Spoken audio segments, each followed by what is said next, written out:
Okay, let's have a look. Who's next? Junaid, 7. Accept the challenge. Playing with black pieces again. Playing with black pieces again. Let's go. And finally something closed. Let's see what's going on here. Would it be Nimzo-Indian Defense? Yes. That's exactly what happened. And now we have this hybrid variation, pretty challenging one. Why it's hybrid variation? Because white is kind of mixing the Nimzo-Indian stuff with Queen's Indian stuff, which starts usually after knight to f3 move. And black is also mixing the Nimzo-Indian and Queen's Indian stuff with this next b6 move. Okay, so we're fighting for central squares here, obviously, in this hyper-modern way, which is no longer modern, needless to say hyper-modern, but, well, it's just a conventional name for this approach when you don't occupy the center with your pawns, but fight for it with your pieces. And bishop to f4 is something new to me, so I'm used to bishop g5, more ambitious continuation, which allows black to play h6, then g5 and knight to e4, but it weakens a lot in black's camp, so that white can use it. Now let's try to understand what is the drawback behind this bishop f4 development. Probably there is no visible drawback behind it. What can we do? We can try c5 move. That's an interesting option, but it's too risky, in my opinion. So I'll just castle here. I'll just castle for now. And now I guess we can play just knight to e4. I like this idea. So the point is, we occupy the central square to start with. No. Excuse me. Now we inevitably damage the pawn structure, right? So bishop takes c3 is coming. Exactly with the bishop, because we still need the knight to blockade the e3, and will be much more efficient in attacking the arising weakness there, right? Because after bishop takes c3, there will be a weakened pawn on c3. And the knight can be supported with the help of this move. And I think it's one of the logical continuations here. For now, though, let's just play d6. It's a flexible move. We still don't commit any weakening of the position and prepare the development. Now the knight on e4 is hanging, so it's time to take on c3. That knight was pinned, obviously, before white castled. And now let us continue with the development. Since our knight is protected with the bishop, we're not in a rush to play f5 or something. I also want this knight to be able to support my knight on e4, just in case it is attacked. At the same time, we control e5 square. So if knight goes away somewhere, which may be white's natural plan here, we may consider playing e5, fighting for the center now with pawns. That's the point behind the hypermodern approach to the center. So you start with fighting for central squares with your pieces, maybe occupying even some central squares with your pieces, not committing pawn moves, because pawns don't go back. And in the ideal situation, when everything is prepared, you start playing with your pawns, right? So you keep all the pawn moves on the table, so to say. That's the idea behind this approach. Bishop is on d3. So now we have a choice between f5, supporting the knight, and knight to f6. And, well, typical thing here is to play f5. Because with the help of this move, black may even start the attack, like g5, or the attack may include some maneuvers like rook f6 followed by rook g6, targeting g2, which is also, you know, a potential target for us because of that bishop on b7. So there are options. Rook to e1, not necessarily the most ambitious move. I don't see what white is doing here, at least right now. Not sure. But still, not the worst move, I think. We can also do the same with the queen, so queen f6 and queen g6. What is the best option? Not sure. but queen f6 looks a bit more interesting to me because I combine the idea of bringing my heavy piece to the g file with the idea of playing e5 at some point, right?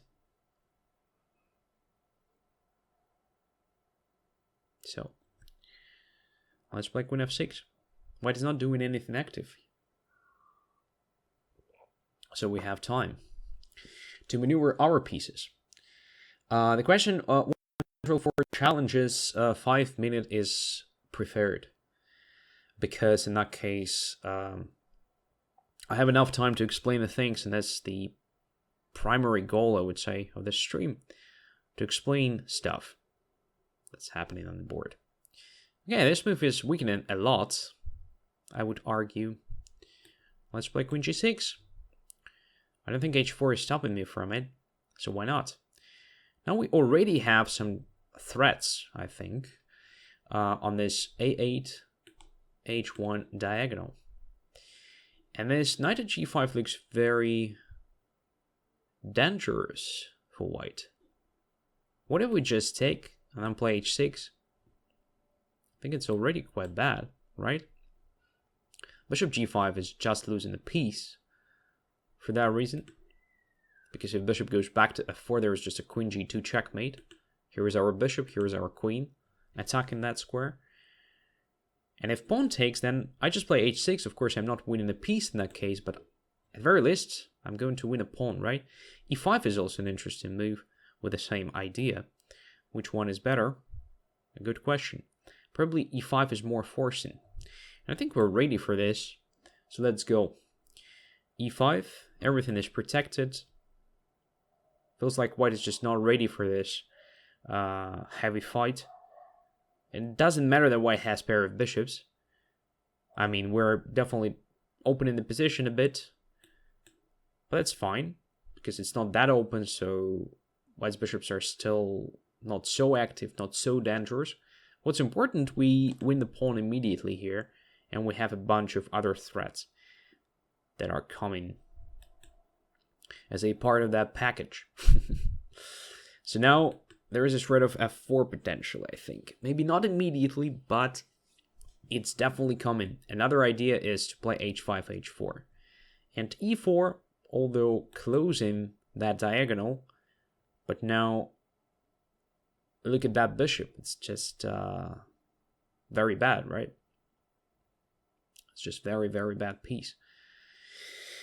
Okay, now we need something to finish the game, right? Let's go there.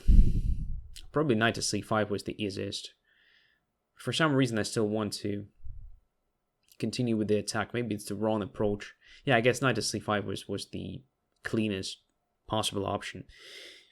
Maybe even starting with the f3. Maybe even starting with the f3, because now I can see that white can play that. Although it's not very helping, but still. Additional resource that we could have prevented from happening. Yeah. I'm just very bad at it. Seriously. At the moment, I find myself in a very bad shape compared to my best periods in the career. This is really like, you know, just bullshit. But anyway, let's continue. I said periods, and I realized that probably sounds terrible to the ears of native speakers. May mean something completely different. All right. Not intended. Okay. Just a non-native speaker mistake.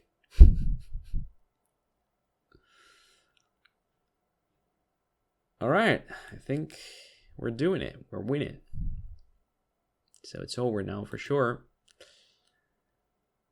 Breaking through the barricades. And the checkmate, right? Right. Lots of checkmates today, right? I mean, probably each and every game finished with the checkmate. Or at least I have a feeling that it's the case. So let's have a look at this game on the analysis board. It's pretty interesting. So the hybrid variation is pretty challenging. And the main line goes bishop to g5. h6, bishop h4, g5, bishop g3, knight e4. Pretty aggressive looking for black, but it's also going not without weaknesses. So here the knight is hanging, so black usually plays f5 and white plays d5. That's the interesting aggressive approach, breaking the connection between the bishop and the knight. So if I play e5, let's say, I'm just losing the pawn for no compensation, I would say. And if I take, let's say, there is a very annoying play after knight d4, attacking f5, e6, so there are just too many weaknesses in black's camp here that white is aiming at, right? Of course, this position is pretty much balanced in 97. That is what is being played here in the main line. Then queen f6, queen takes, pawn takes, knight goes to c5, something like that. So for now, white is technically 2 pawns up, but black is definitely getting this pawn, and white's pawn structure is not very good. All these pawns I highlighted now are quite weak, and black is going to attack them, so this position is considered more or less balanced. So that is one of the lines, one of the many lines within this very interesting direction that starts with the bishop to g5, okay? So bishop f4 is probably also playable. I don't want to say that it's a bad one, no questions. But it feels like I'm getting pretty similar situation in the sense of pawn structure, but I didn't play g5 yet, right? So it's much safer for black to play something like this compared to that h6, g5 stuff. And after bishop to d3, as you can see, black is having no problems and no serious weaknesses like in the line I have showed you after bishop g5, right? So now d5 makes no sense for sure because I have various ways to respond, and I'm ready. I'm much better developed here, right? So, and yeah, this bishop on f4, as you can see, is doing not that much, which is another question. Do you really want to have that bishop here? I'm not so sure, okay? The one thing is to have that bishop on that diagonal in that situation, which is probably the same if black plays d6 at some point, but here at least you've done something useful, right? So you forced the weakening of the king side. Whilst here, well, it's just a passive bishop here, right? And there is no weakness in black's camp. And this rook to e1 is pretty passive. So I think that the best possible plan for white here is either to play, let's say, knight to d2, or maybe, but it should be calculated, obviously, if white has enough time to implement it, knight to e1 followed by f3. So trying to fight for the center in a very aggressive way, okay? I would personally prefer knight to e1 followed by f3 and then potentially e4 even.